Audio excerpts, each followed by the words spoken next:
Hello guys, my name is Doke and I discovered something amazing. A whole new dimension of painting for me. But every time I discover something new, it comes with an extreme amount of new information and things to learn. The last few days were pretty tough for me, so right now, let me show you what I found and let me make it easy for you. We will start very simple. There is this app called Polycam. I know what you're thinking right now. Another stupid app that doesn't really work. Well, let me show you something.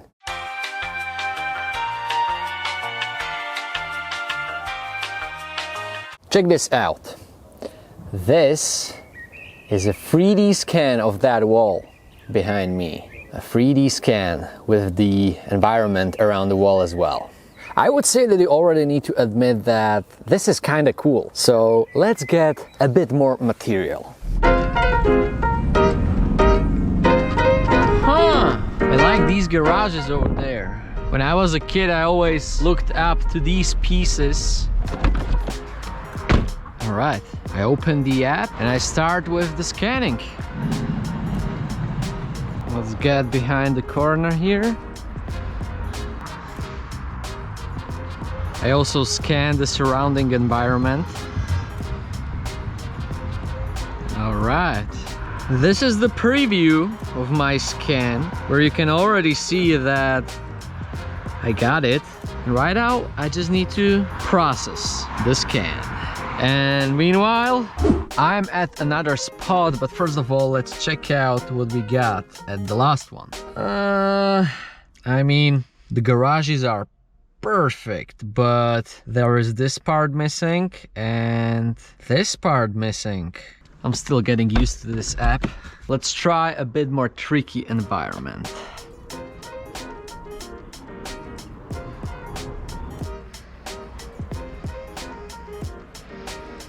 I got the stairs. This is looking very nice.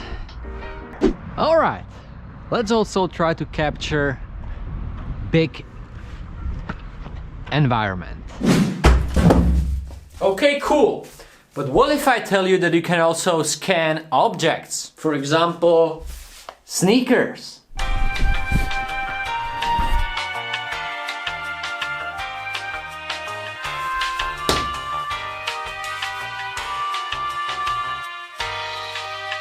Nice! But what do we do with all these 3D scans? Well, there is a ton of options what you can do with 3D scans. You can extend them, you can improve them. It's overwhelming how many things you can do with them. But there is this one very straightforward solution for us artists.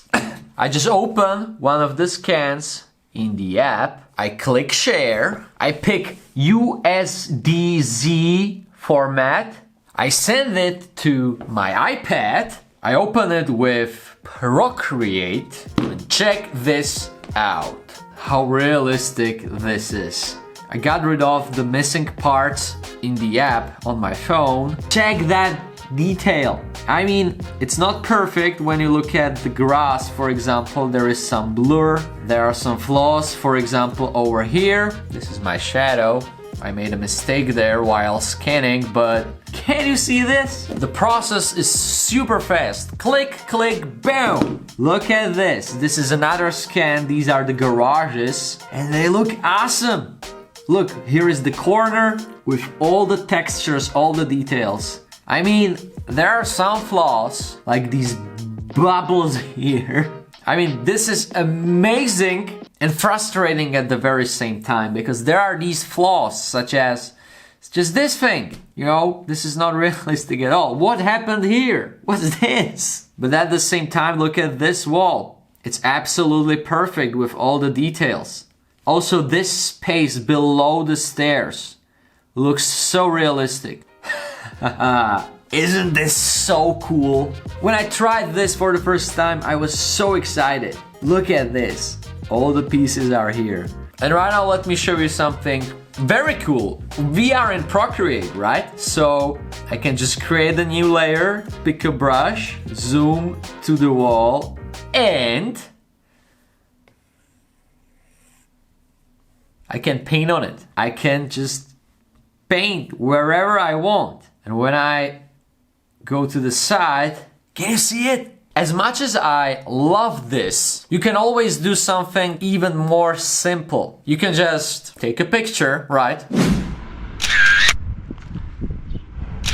You put the picture into Procreate, just as your 3D model, and look at it. It's flawless because it's a picture, and you can paint on it as well, right? And you also have the advantage that there is the whole environment around. But you can't take a look at this piece from a side. When I open the same wall as a 3D model, I can zoom in and I can paint these pillars.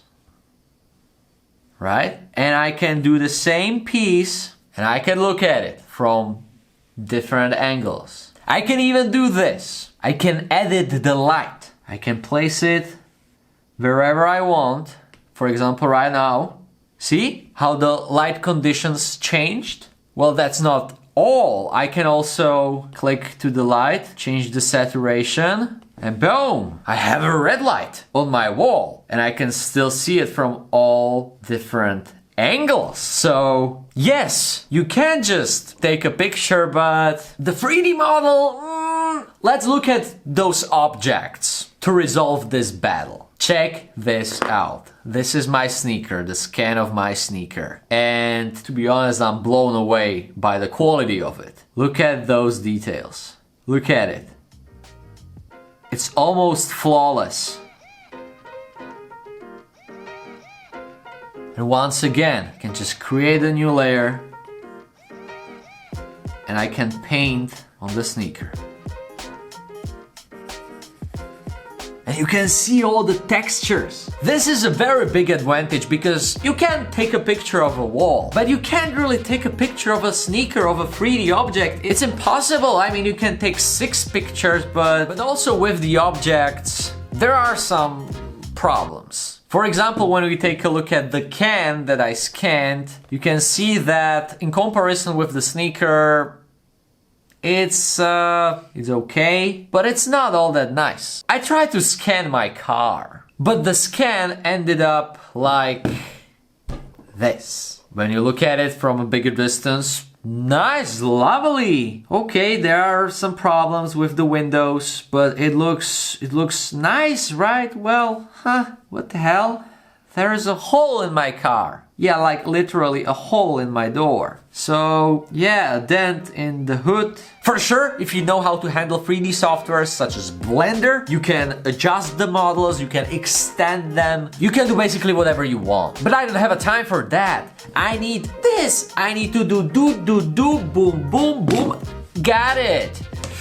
Ah, how much I wish this was perfect. Fortunately, there is also a different solution. We can use help of professionals. My graffiti friend Mr. Baker created a pack of 3D graffiti templates for Procreate. This pack includes subways, freight trains, a car, a wall, a container. You can get this pack and let me show you what you get. You get the very same file as the app gives you, but look at this train, look at this NYC subway. Can you see it? It's perfect. This is what I would like to get from my scans. Look at that. Everything is absolutely perfect.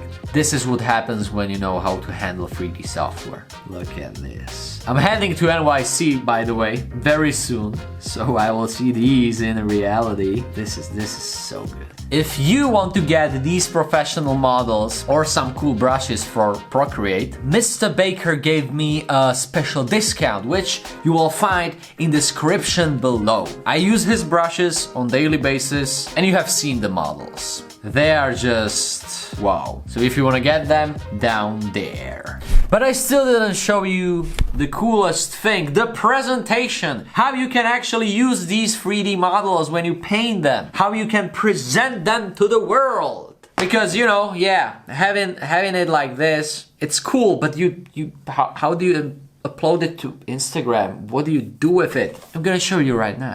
But before I can show you how you can show your 3D artworks to the world, I need to have some 3D artworks, right? And I also want to tell you something about the painting experience on these 3D models. So, how is it? Well, it's kind of different because you can move the model, you can change the angles, which is nice, but pretty annoying at the same time. Many times you accidentally change the position of the model, which is not that big deal, but yeah, it's kind of interesting and annoying at the same time. But when you get used to it, painting on a professional model is just a lovely experience. On the other hand, when we take a look at my scans, my walls, the experience is pretty similar. However, painting on those scans showed some flaws. For example, I was not able to paint some parts of these walls. I tried all different angles, I just couldn't paint them,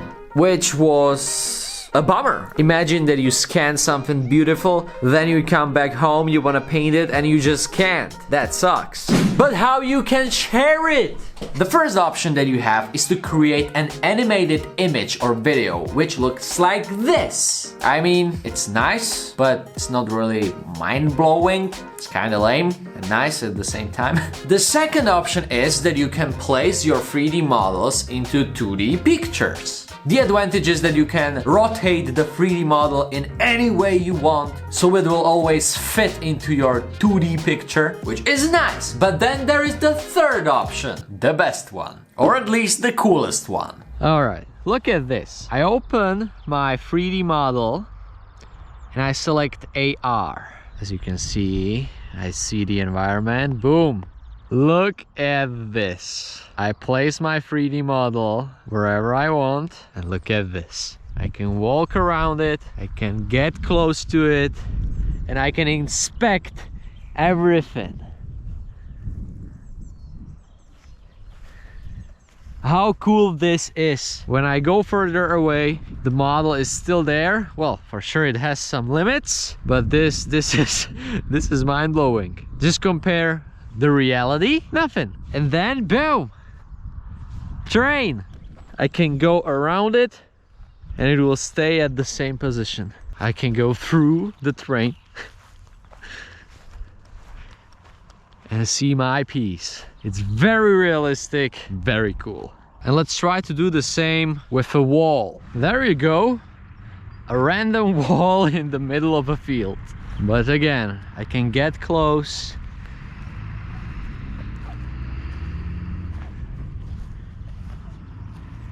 And I can put it into perspective, which actually looks pretty realistic. When I have that, I just take a picture. Boom, look at that. Seems pretty realistic to me. Okay, let's try to place our train onto some rails. Whoa.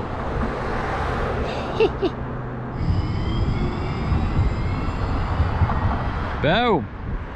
Got it. And the picture. Boom.